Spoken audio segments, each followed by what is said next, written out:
Looks like we are live now, which is super exciting. This is something I've been wanting to do for quite some time now. And first of all, I wanted to do it because I miss talking to everybody. I don't get to see as many people as I used to, which I completely understand. But it is now, at least here in Hockessin, looking like we're approaching spring. And I've been getting a ton of emails from either former fitness members, former clients of mine, former patients that are interested in exercising again, but it's been months since many of us have even approached going to some type of fitness center or having anything resemble anything close to what our normal exercise routine used to be like. So that was kind of the purpose of this event. Was fielding in a lot of emails, but it kind of dawned on me that there was going to be so many other people out there that had these questions who might have not felt the need to reach out to me yet or didn't want to reach out to anyone. So I wanted to take this moment to let you know of some certain tips and tricks. If you are interested in starting a new exercise routine or starting again, you might want to follow some of these tips so that you can stay on track, and that puts you on a good trajectory moving forward. So some of the things I want everyone to keep in mind is, first of all, this happens to all of us, right? We're in a really good exercise routine where you're doing it for 2, 3 times a week. You're doing that for months, and then all of a sudden, you're in a rut. So really the question is, how do you get out of that routine? That happens to so many people all the time. It happens to me. I know what it's like to have a really good exercise routine and then it just kind of fall apart. And it might seem daunting, a daunting task to get back into that routine. But really, all you need is a little bit of support, which is why I'm here, and a few small steps to help make that happen. So for today's event, I've kind of broken this down into 5 tips that you can follow that should help you getting back into your exercise routine a little bit easier than you might have expected. So the first one I want to share with you is you want to start with something easy. And I cannot stress that enough. For a lot of people, exercising is, they're using a lot of weights, they're using machines, they used to go for 30-minute walks. It doesn't have to be that intense. It doesn't have to be something where you have to make a huge deal out of it. Exercising can be simply going outside for a light jog with your dog, because I know that's something that I love to do, and just getting your body moving. Once you start to do that, I want you to understand how good you're going to feel after that. And remember that feeling, because that's going to be a tip moving forward through this seminar. So I want you to start with something easy, something that's manageable, bite-sized, something that there's little barrier from starting now and moving and doing that either the next day or the day following that. So start with something easy, and I want you to also stick to what's called the 5-minute rule. Similar to the first one, people get this idea that exercise has to be 30 minutes to an hour. And for someone who's just starting to work out again, that can be a pretty daunting task to be like, I have to exercise for 30 minutes to feel like I did something. I don't even always know what to do for 30 minutes with myself. It doesn't have to be that long. So a tip for you is just take 5 minutes. Take 5 minutes out of your day to exercise. And that can be just doing wall push-ups, some sit-to-stands in a chair or your bed, or going for a 5-minute walk. What you're going to do is you're going to keep your body moving. The more we keep moving, the better our body is going to feel. We'll have those endorphins released. And it is a good method to just keeping it in small bite-sized chunks to making the next day a little bit easier, because you don't want to feel too sore. If you feel sore, then you're going to feel like you did something wrong. You might hurt yourself. You don't want to do anything that's too strenuous. So by keeping it to only 5 minutes to start off with, it's a good launching pad to move you forward into your new exercise journey that we're all about to embark on.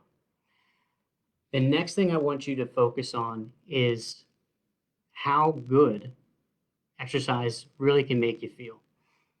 For so long, We have been cooped up in our house, rightfully so, and not doing too much physical activity. And we might have forgotten the wonderful feeling that exercise brings us. It has a lot of, you know, psychological effects, physiological effects of exercising. But what I find is when you're just going into exercising again, that we focus too much on the effort of exercise rather than the outcome. And it can be hard in the moment when you're exercising saying, oh my God, I'm so fed up with this, that you might lose sight of the fact of how good you're going to feel afterwards. So if you're having a hard time kind of lacing up your sneakers or getting in the car to go to a park or coming into our fitness center, I want you to do your best to focus on how good you are going to feel after the workout than what it is like leading up to it. Because there's very few people, aside from sore muscles, that will regret working out. So keep that in mind when you're starting your new exercise program. Looks like we're having a few more people join. Hi, I'm sure my mom is on here. Just wanted to say hello to you. Um, the next thing that I want you to keep in mind, this is a rule that I follow with myself religiously because I can always find an excuse not to, is you want to schedule your time to work out. Think about it as a appointment or a meeting with yourself. Now, you would never cancel an appointment with a colleague. You would never cancel a meeting with a friend. But oftentimes I find us falling in this routine of we keep canceling appointments with ourselves. You don't want to get into that habit, especially when it comes for something like exercising. You want to schedule it in your day and you want to make sure that you keep that appointment. One of the ways that I do it is I have a personal trainer, someone, I work with a lot of the people over here. So that way I can't just cancel on myself. I'm also canceling on somebody else, but it holds me accountable for making sure that I'm sticking with my routine. One of the best things for you to do is wake up knowing that at 10 a.m., I'm going to be at the gym. And you keep telling yourself, and once you get into that mindset, it becomes a habit, which turns into a routine, which is going to kind of project you. The trajectory of that is going to be much longer than just kind of saying, I think I might go to the gym sometime later today. Know which day and know what time that you're going to be going there. And now, what we do with our fitness center, we actually make it a little bit easier, is that you schedule the time when you can come in to use a gym. Now, we do that for several different reasons. We do that because we try to regulate the flow of people coming into the fitness center so that there's a lot of space, that it's comfortable, that it's safe.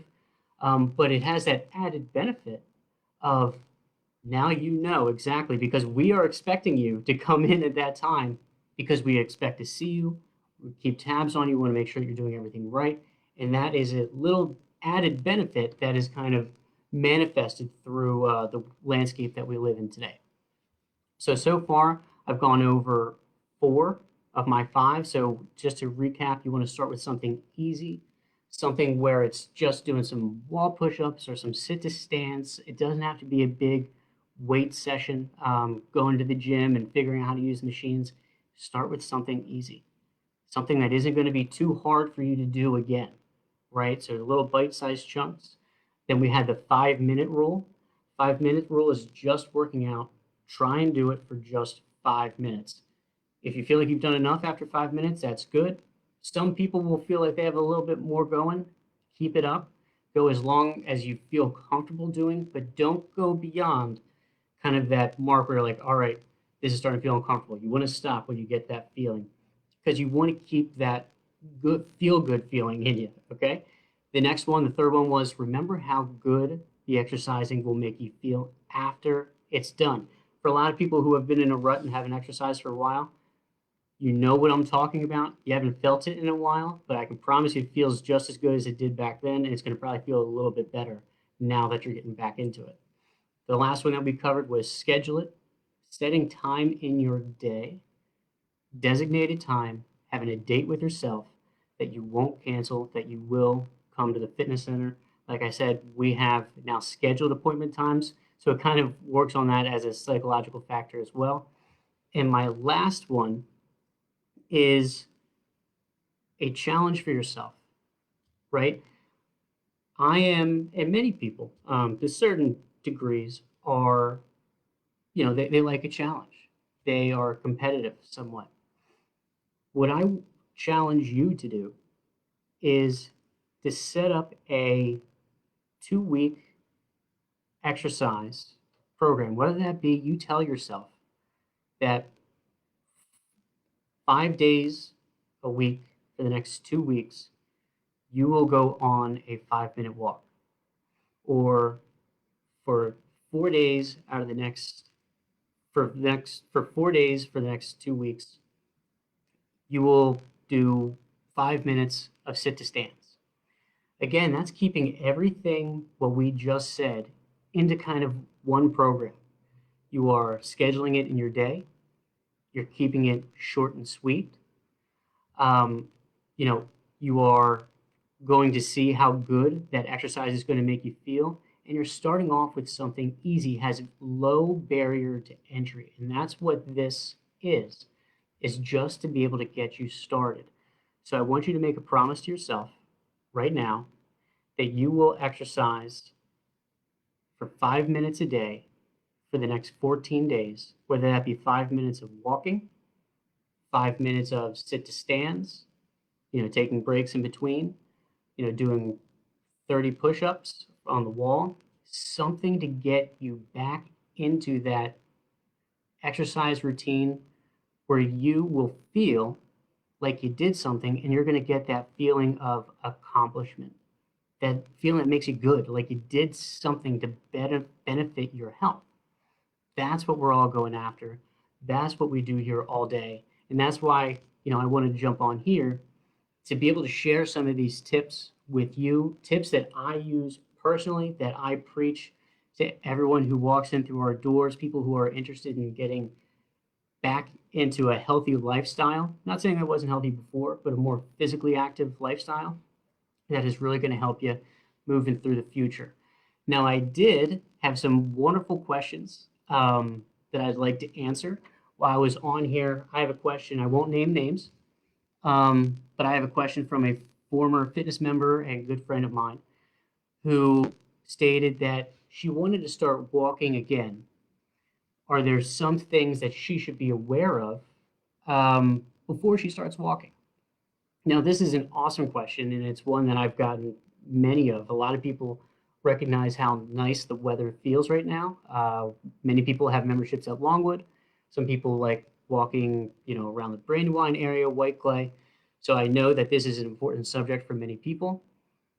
One of the first things I want you to focus on, if you're interested in going for walks or anything even more intense than that, like running or jogging, is I want you to have a pre-routine.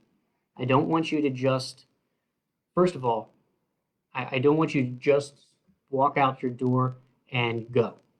Let's just put it that way. I want you to take some time to stretch. Okay, and there's a lot of stretches that you can do, whether it be standing up, kind of just pushing your hips back, leaning forward. I want you to lean down, try and touch your toes, hold that for several seconds.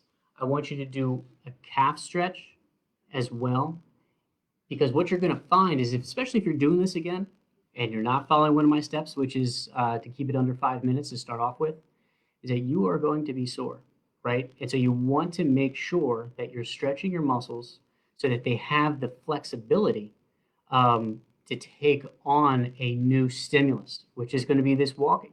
It's going to feel good when you do it. Like I said in one of my tips, it's going to feel great. You just want to make sure that you don't overdo it. And one of the ways to reduce the amount of discomfort that you're going to experience afterwards is stretching, for sure.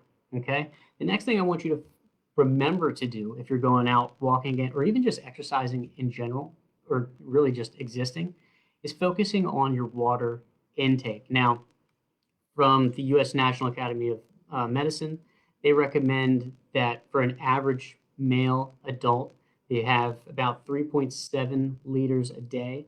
There's different studies that show, depending on what your weight and height, that you should have different water intakes, but as a standard, you want to have about 3.7 liters of water intake a day. And for women, it's going to be 2.7 liters of water a day. The reason why this is important is all of our physiological systems run off of really water. We are mainly water organisms. You want to make sure that you have enough fluids in your body so that everything works properly.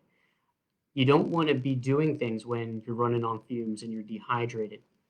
I can find myself going almost all morning unless I tell myself without drinking a cup of water. And believe me, you start to feel a little bit stiff, a little bit sore, a little bit kind of lethargic when you start to exercise and you realize you didn't have enough water. So, two things I want you to focus on before you start walking is stretching, doing a good amount of stretching. Stretch anywhere between 5 for 10 minutes before you go outside to go for any type of walk or run or jog. You want to make sure you drink water. Bring water with you if you can. For a lot of people, the water bottle can be heavy, so make sure you don't put too much water in if you're not going for that long of a walk. And the last thing I want you to focus on is your footwear. Now, this is something that is very much overlooked for the majority of people that I see. And it might be a long time since the last time that you looked at your shoes, but make sure that the arches aren't completely flattened out and that the soles of your shoes aren't getting worn out either. There's several reasons for this. I'm not a foot doctor, but I can tell you that if your shoes aren't up to snuff, if they're starting to get worn out, it's going to affect you. And you're going to feel it in your foot, you're going to feel it in your knees, you're going to feel it in your hips, you're going to feel it in your back, and it's going to work its way all the way up. So make sure that your shoes are ready for the new fun that you're about to have. Okay, so that was to answer a question for someone who said that they wanted to start walking again. I have a few more on here as well. And this is one that I experienced myself, so I was happy to answer it. This person said, I am stiff when I get out of bed.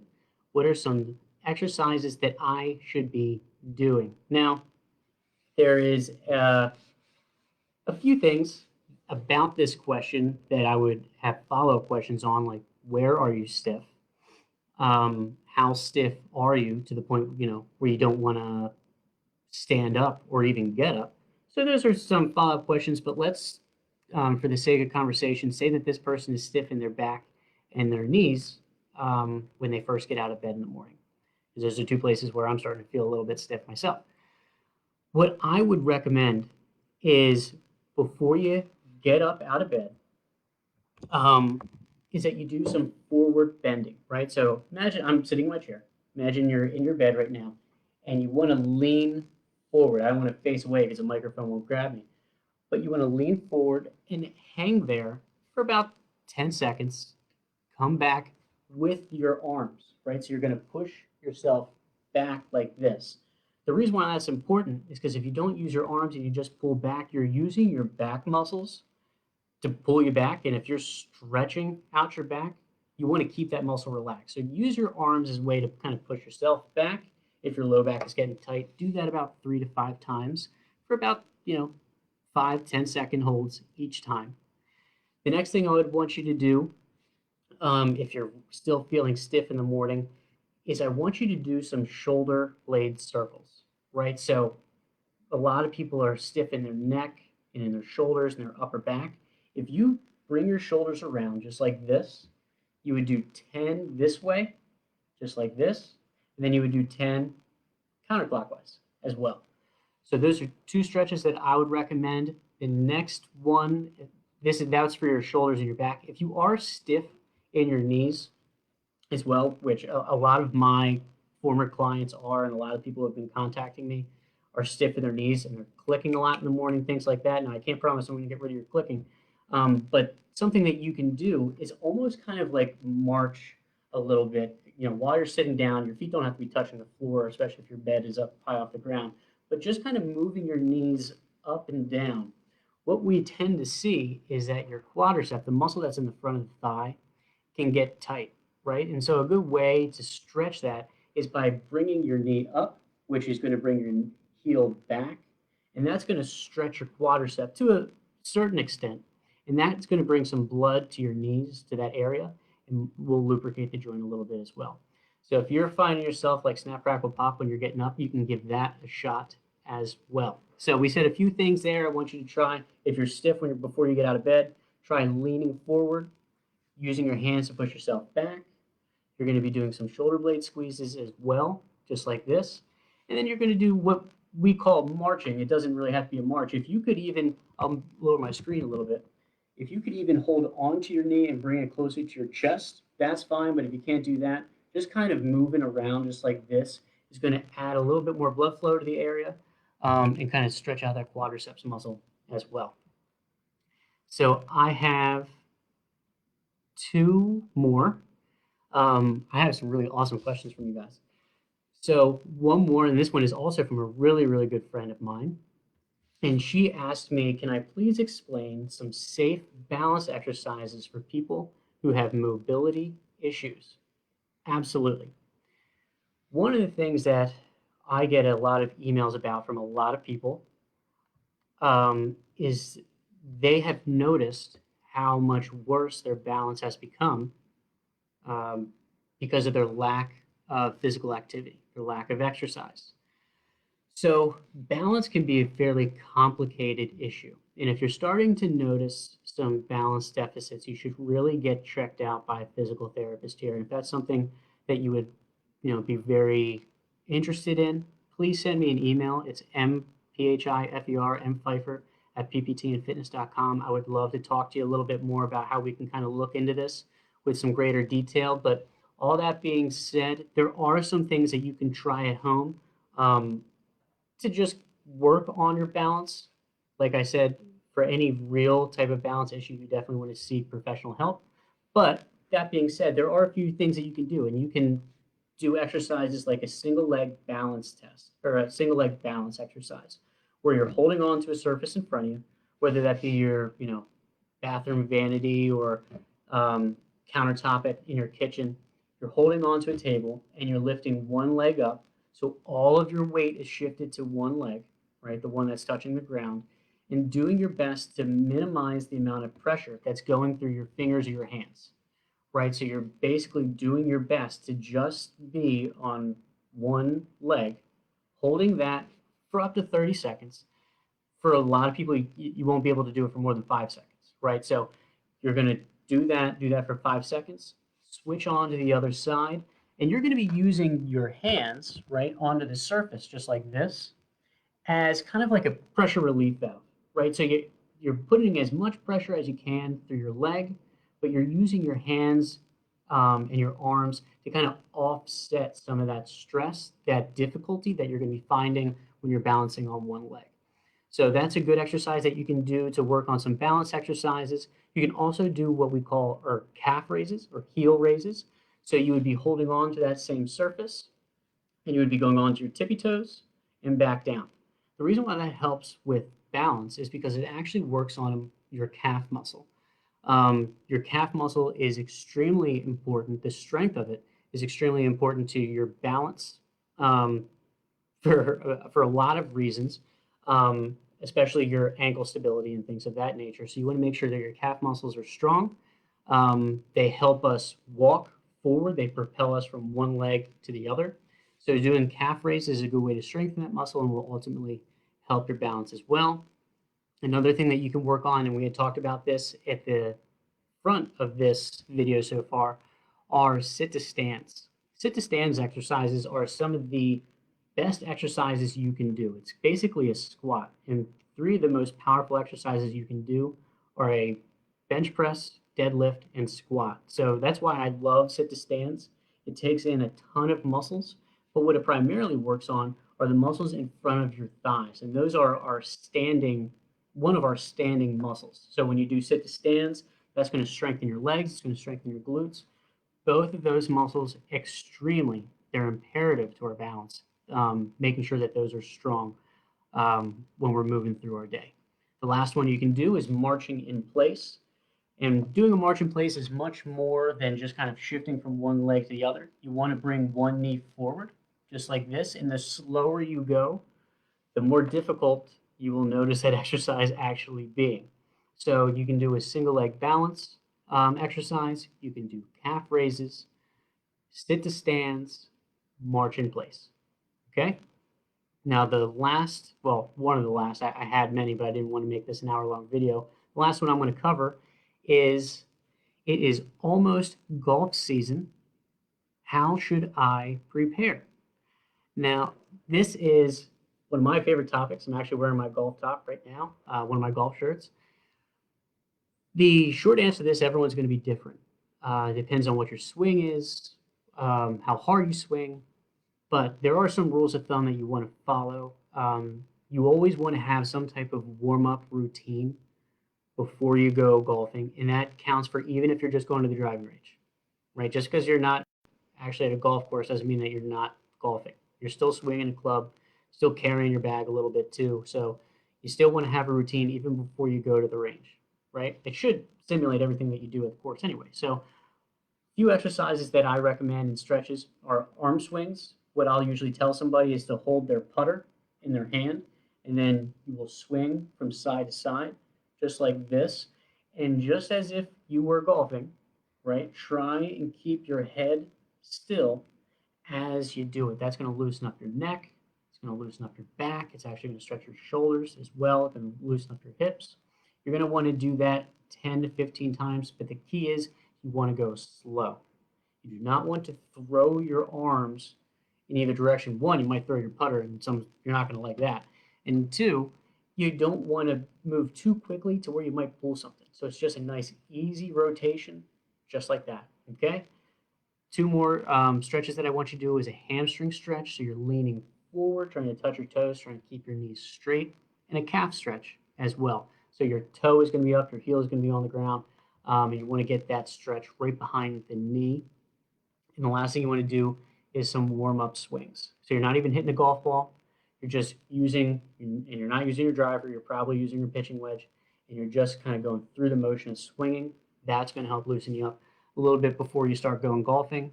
Then you slowly get back into the driver. Okay, so this was about a half-hour long video.